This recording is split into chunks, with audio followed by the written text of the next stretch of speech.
Just a reminder, then, it's England who are favourites to go all the way and win the Euros. Spain. This is still bonkers. Seriously. It's as bonkers as it was 2 days ago when I saw the graphic.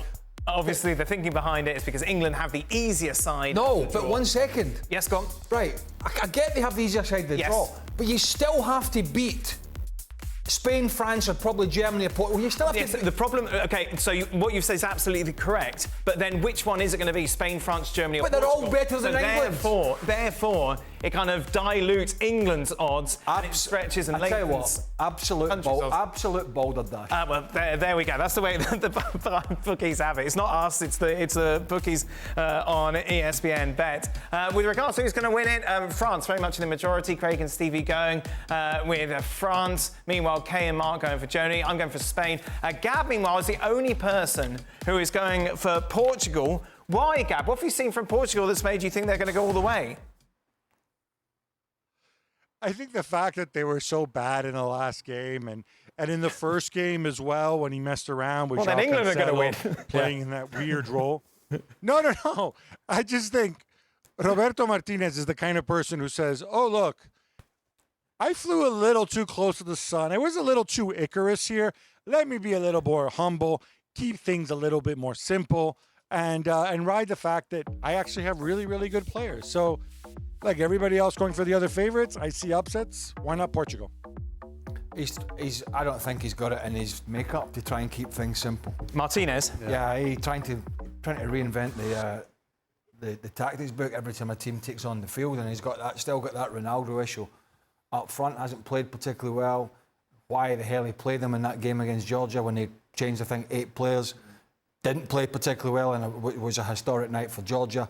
Threw a bit of a mini tantrum for him when he came off because he was not padding his stats. But we know if it's tight and it's troublesome the game, and they do have a lot of good players. There is no getting away from that. They have a lot of talented individuals. But if it's not going well, this big question that we've talked about all along, and Ronaldo is a bit of a passenger. You've got Gonzalo Ramos on the bench and others. This question will rear its head again, and we'll find out when going gets tough whether Roberto Martinez in the knockout games has the stomach to make the big call. Do you think he'll have a stomach, Gab? Obviously you do, because you think they're going to win it. I think every team has some really, really serious flaws, even the big teams. This is part of the nature of the Euros, right? We're not used to seeing this. Maybe these flaws stand out more than when we watch club football, because the top clubs, they're just much more polished. They're complete sides. And I look at Portugal and I look 1 to 11, and some people may find fault with Cristiano Ronaldo, but in some ways, they can handle Cristiano if he is going to be a passenger and not going to be his best, because they have so many other weapons. And so for that reason, and looking at the odds as well, yeah, I would go and back. I'd go and back Portugal. Why not? And Ronaldo, obviously a big talking point, Gab. Leao as well. Yeah, look, this is the age-old thing with Rafael Leao, is that, sometimes the sum of the parts isn't greater than the whole. You look at him, you look how good he can be, you look at how good he looks, and you wonder, why doesn't he do this more regularly? For my money, even when he's having a quiet game, Leao is always a threat. He's always somebody who's going to scare the bejesus out of the opposing right back. And so I personally would want to have him out there all the time, because even bad Leao is a threat to the opposition. It forces the opposition to account for him. And then if on top of that, he produces, as he has done occasionally in this tournament, despite the critics, then that's a bonus. And I think they have other playmakers. They don't need to rely on him.